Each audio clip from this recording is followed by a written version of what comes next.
तो गाइस मैं हूं अंकित और आप देख रहे हैं रेसलिंग फैंस नेटवर्क। शुरू करते हैं गाइस हम लोग जनरल मैनेजर्स के बारे में बात करते हुए। आज WWE स्मैकडाउन पे जनरल मैनेजर वाला एंगल वापस से लेकर आई है।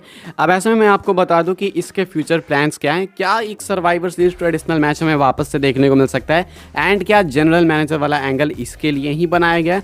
तो बहुत सारी कन्फ्यूजन से मैं धीरे धीरे क्लैरिफाई करता हूँ। तो हमने देखा कि एडम पियर्स बन चुके हैं मंडे नाइट रॉ के general manager and Nick Aldis जो कि TNA इम्पैक्ट में टाइम पे बहुत पॉपुलर हुआ करते थे। इसके बाद NWO में बहुत नाम कमाया उन्होंने, NWA में, एंड इसके बाद अभी WWE के अंदर ऑफिशियल वो टेलीवाइज डेब्यू कर चुके हैं। अब ऐसे में जो है निक एल्डिस बन चुके हैं स्मैकडाउन के जनरल मैनेजर। उन्होंने मूव्स लेने भी चालू कर दिए। तो आखिर क्वेश्चन है कि WWE जनरल मैनेजर वाले एंगल को वापस लेके क्यों आई? क्या इसका कोई लेना देना है सर्वाइवर सीरीज से? क्योंकि सर्वाइवर सीरीज में यूजुअली जनरल मैनेजर्स का रोल जो है काफ़ी की फैक्टर वाला होता है, क्योंकि जनरल मैनेजर्स ही लीड करते हैं रॉ और स्मैकडाउन की टीम को अगर traditional 5-on-5 survivor series match होना होता है। तो अब इस बार के सर्वाइवर सीरीज को लेकर अभी तक रूमर्स कुछ ऐसे निकल के सामने आई है, रूमर्स तो नहीं है, स्पॉइलर ही है सीधा, कि वॉर गेम्स मैच होगा एंड मिनिमम एक तो होगा एंड वहाँ पे जजमेंट डे पार्टिसिपेट भी करेगी। तो survivor series war games featuring के साथ होगा इस बार, लेकिन साथ में चांसेस ये भी है कि ट्रेडिशनल सर्वाइवर सीरीज मैच भी हो। देखो वो एक आइकॉनिक मैच है एंड उस पर मिस करना WWE की बहुत बड़ी मिस्टेक है अगर वो ऐसा फिर से करते हैं।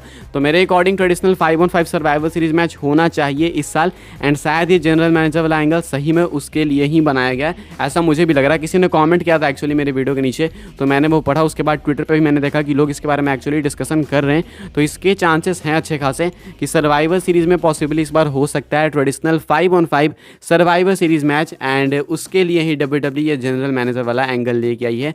मुझे ऐसा लगता है, ये मैं अपने थॉट्स बता रहा हूँ, एक्चुअली कोई अपडेट नहीं है। अपडेट आएगी तो मैं आपको बताऊंगा फॉर सर, लेकिन अभी के हिसाब से जो है यही कुछ मैं आपको बता सकता हूँ कि चांसेस अच्छे खासे हैं। सर्वाइवर सीरीज आएगा तो और पता चलेगा। आगे बढ़ते हैं गाइस, बात करते हैं अगली अपडेट के बारे में जो कि अपनी जुड़ी हुई है केविन ओवेंस को लेके। तो निक एल्डिस की बात करी मैंने कि निक एल्डिस आ चुके हैं WWE के अंदर स्मैकडाउन के जनरल मैनेजर बन के एंड इसके बाद तुरंत हमें पता चला उसी सेगमेंट के दौरान कि जो केविन ओवेंस है वो होने वाले हैं स्मैकडाउन के अंदर, यानी उन्हें ट्रेड कर दिया गया मंडे नाइट रॉ से स्मैकडाउन पे। एक्चुअली स्मैकडाउन से रॉ पे ट्रेड किया गया था जे उसो को, तो उनके रिप्लेसमेंट के तौर पे एक ट्रेड यहाँ पे चाहिए था। तो WWE ने थोड़ा वेट किया एंड आज जो है ट्रिपल एच की अनाउंसमेंट में उस अनाउंसमेंट का ये एक पार्ट था कि जो केविन ओवेंस है वो स्मैकडाउन में ट्रेड किए जाएंगे। अब केविन ओवेंस को लेके प्लान्स क्या होने वाले हैं स्मैकडाउन पे वो मैं आपको बता दूं। यहाँ पे बताया जा रहा है कि जो प्लान्स है वो केविन ओवेंस को लेके मैसिव हैं। अभी आपको कुछ आने वाले टाइम के अंदर केविन ओवेंस का ऐसा एंगल देखने को मिलेगा कि केविन ओवेंस काफ़ी नाखुश हैं स्मैकडाउन में ट्रेड होकर। अगर आपने उनके एक्सप्रेशंस देखे होंगे स्मैकडाउन में तो उससे भी आपको आइडिया लग जाएगा। केविन ओवेंस की WWE स्टोरी कुछ ऐसी चलाने वाली है जिसे देख के आपको लगेगा कि भाई ये बंदा तो नाखुश है स्मैकडाउन में आके एंड वो एक्चुअली में ट्रेड नहीं होना चाहते थे, ऐसा कुछ WWE दिखाने वाली है। साथ में मैं आपको थोड़ा सा पीछे लेके चलूँगा, रिवर्स गियर में चलते हैं। कुछ अपडेट आई थी थोड़ा टाइम पहले कि जो जनवरी के बाद पुश मिलेगा केविन ओवेंस को काफ़ी जाइगेंटिक होगा एंड ये एक हील पुश होगा। तो यहाँ से प्रॉपर हील टर्न होगा केविन ओवेंस का। अभी वो थोड़े ऑफेंड होंगे, चिड़चिड़े से होंगे कि भाई मैं स्मैकडाउन पे आ गया, टैग टीम स्प्लिट हो गई सेमी जन के साथ। उसके बाद जो है धीरे धीरे उनका जो है हील टर्न होगा एंड जनवरी के बाद उनको एक मैसिव पुश मिलने वाला है, सिर्फ उनको ही नहीं बल्कि ड्रू मैकइंटायर को भी। तो 2024 काफ़ी ब्राइट होगा केविन ओवेंस के लिए। वैसे भी पिछले कुछ साल काफ़ी ब्राइट रहे केविन ओवेंस के लिए, चाहे रेसलमेनिया 38 देख लो, 39 देख लो, या फिर अभी आने वाला रेसलमेनिया पॉसिबली उनके लिए अगेन बेटर हो सकता है। तो ऐसे में जो है केविन नैश कह रहा हूँ, पता नहीं केविन नैश क्यों बार बार मेरे मुंह में आ रहा है, केविन ओवेंस जो है पॉसिबली अभी हील बन सकते हैं बहुत जल्दी, उसकी बिल्ड चल रही है। सुपरस्टार स्पेक्टेकल से ही मैं नोटिस कर रहा हूँ कि इनके जो एट्रीब्यूट्स है वो काफ़ी अलग से जा रहे हैं, इनके कैरेक्टर से मिस मैच खा रहे हैं। तो वहीं से जो है कैरेक्टर शिफ्ट चालू हुआ है एंड ये चीज़ WWE फाइनलाइज कर देगी साल के एंड तक एंड उसके बाद 2024 के स्टार्ट से एक मैसिव पुश केविन ओवेंस के लिए फिक्स है, ये कुछ बताया जा रहा है। आगे बढ़ते हैं गाइस, बात करते हैं अगली अपडेट के बारे में जो कि CM पंक को लेके। मजाक नहीं कर रहा हूँ, एक बहुत ही मेजर न्यूज़ है ये CM पंक को लेके। अभी से कुछ टाइम पहले CM पंक आए थे CFFC वाले इवेंट में। वहाँ पे CM पंक ने टीज करा था कि 2 महीने मेरे पास टाइम है, नवंबर में मैं काफ़ी बिजी होने वाला हूँ। तो वो था पहला CM पंक की तरफ से ऑफिशियल टीज कि वो आ सकते हैं WWE में। इसके बाद WWE ने खुद से टीज करना स्टार्ट किया। जब हमें पता चला कि CM पंक को लेकर WWE टीज करी तो हम लोग बहुत हाइप हो गए। फिर बीच में काफ़ी सारी सिचुएशन जो है लैक लस्टर हो गई, back and forth forth updates आई कि आ सकते हैं, नहीं आ सकते हैं, लेकिन अभी तो डेव मेल्जर कह रहे हैं कि नहीं आएंगे, WWE टीज उनके लिए कर ही नहीं रही है। हालांकि वो मान भी रहे हैं कि ये टीज CM पंक को लेके हैं, लेकिन फिर कहते हैं कि फिर भी CM पंक नहीं आएंगे। तो ऐसे में CM पंक आने तो वाले हैं, वो सबको मालूम है। सर्वाइवर सीरीज पॉसिबली उनकी वो डेस्टिनेशन है जहाँ पे वो अपीयर होंगे। तो ऐसे में अभी क्या हुआ मैं आपको बता दूँ, सुबह रोमन रेंस ने टीज किया है CM पंक का रिटर्न। CM पंक को टीज करा है रोमन रेंस ने, वो आपको नहीं पता कैसे करा, क्या करा, तो इससे पहले वाली अपडेट वीडियो चेकआउट करो, आपको पता चल जाएगा। एंड आज ही CFFC का एक और इवेंट था, वहाँ पे कमेंटेटर के तौर पे प्रेजेंट थे CM पंक। एंड यहाँ पे CM पंक ने एक बार फिर से टीज दिया है कि वो सर्वाइवर सीरीज में अपीयर होंगे। इस बार ये पिछली बार से भी मैसिव टीज है। कैसे है मैं आपको बता दूं, तो CM पंक कमेंट्री पे जब थे तो जो एक कमेंटेटर है वो कहते हैं CM Punk may be going to other promotions, ये कहते हैं कि CM पंक दूसरे प्रमोशंस में भी जा सकते हैं।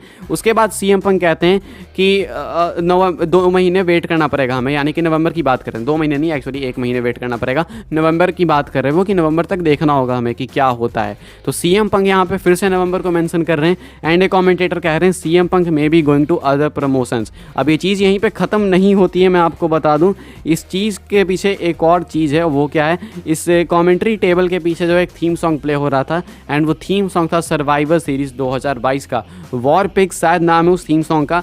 वो थीम सॉन्ग पिछले साल WWE का था ऑफिशियल, एंड इसको जो है पीछे प्ले किया जा रहा था। एंड आगे CM पंक नवंबर की बात कर रहे थे, एंड बात हो रही थी कि CM पंक दूसरे प्रमोशंस में जा सकते हैं। इससे मैसिव टीज क्या होगा, नवंबर की बात हो रही है, सर्वाइवर सीरीज का ऑफिशियल थीम सॉन्ग प्ले हो रहा है, एंड CM पंक किसी और प्रमोशन में जा सकते हैं, ऐसी बातें चल रही है। साथ में इधर WWE टीज कर रही है, सुबह रोमन ने स्मैकडाउन में टीज करा, तो आपको मालूम है कि क्या होने वाला है क्या नहीं। अब इससे ज़्यादा कुछ बताने की जरूरत है नहीं।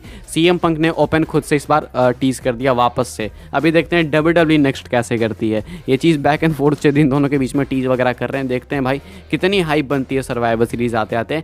शिकागो के अंदर फाइनली पंक तो आ ही रहे हैं, वैसे कंफर्म है। आगे बढ़ते हैं, बात करते हैं अगली अपडेट के बारे में, जो कि अपनी आखिरी अपडेट है, ये है जॉन सीना को लेके। आज जो है जॉन सीना के फैंस काफ़ी कंफ्यूजन में पड़ गए कि भाई जॉन सीना के क्या प्लान्स होने वाले हैं क्राउन जूल में। जॉन सीना एक्चुअली में क्राउन जूल के लिए एडवर्टाइज हैं, वहाँ पे वो कम्पीट करेंगे। रोमन रेंस के साथ तो नहीं होने वाला जॉन सीना का मैच, क्योंकि जॉन सीना रोमन से फेस करने से ऑलरेडी जो है पीछे हट चुके हैं। वो कह रहे हैं कि भाई मैं तो लड़ूंगा नहीं, मैं तो पीछे हट गया। तो यहाँ पर जो क्लियर कर दिया जॉन सीना ने कि मैंने अपॉर्चुनिटी अर्न नहीं की, तो मैं नहीं लड़ूंगा तुमसे। अब ऐसे में बात आती है कि जॉन सीना किसको फेस करेंगे, तो पॉसिबिलिटी है कि जॉन सीना जिमी उसो या फिर सोलो सिकोआ में से किसी एक को फेस करेंगे। बताया जा रहा है कि क्राउन जूल के अंदर जो मैच होगा वो सिंगल्स मैच ही होगा, वो इस बार टैग टीम मैच नहीं होगा। तो ऐसे में पॉसिबिलिटी है कि जिमी उसो या सोलो सिकोआ में से कोई एक होगा। ज़्यादा पॉसिबिलिटी है सोलो सिकोआ की, लेकिन मैं शॉक नहीं होगा अगर जिमी उसो भी होते हैं। अगर जिमी उसो भी होंगे तो भाई उसके बाद आगे जाके सोलो सिकोआ के साथ उनका मैच होना ही है, या तो वो रॉयल रंबल में होगा या रेसलमेनिया में होगा। लेकिन अगर वहाँ पे WWE नहीं करना चाहती है तो क्राउन जूल बेस्ट प्लेस है, यहाँ पे ये solo Sikoa versus John Cena करा सकते हैं। तो जो जॉन सीना के फैंस थोड़े कंफ्यूज चल रहे हैं कि भाई जॉन सीना किसे फेस करेंगे अगर रोमन को नहीं कर रहे हैं तो, क्योंकि रोमन को तो एलन नाइट करेंगे, तो जॉन सीना किसे करेंगे। तो ऐसे में बताया जा रहा है कि जो जॉन सीना है वो पॉसिबली सोलो सिकोआ या जिमी उसो को कर सकते हैं। ज़्यादा चांसेस सोलो सिकोआ के हैं कि क्राउन जूल में उनका सिंगल्स मैच होगा द सीनेशन लीडर जॉन सीना के साथ। क्या लगता है आपको, कमेंट करके बताना जरूर से कि जॉन सीना को किसको फेस करना चाहिए। फिलहाल इस वीडियो के लिए यही अपडेट्स है, वीडियो को लाइक करें, शेयर करें, सब्सक्राइब करें चैनल को। आने वाले टाइम में ऐसी WWE न्यूज़, रूमर अपडेट सब कुछ फास्टेस्ट पाने के लिए फॉलो कर सकते हैं आप लोग मुझे इंस्टाग्राम पे, ट्विटर पे एंड व्हाट्सएप चैनल जरूर से ज्वाइन करना, लिंक आपको मिल जाएगी डिस्क्रिप्शन में। मिलता है अपने नेक्स्ट ऑफर काफ़ी इंटरेस्टिंग वीडियो में।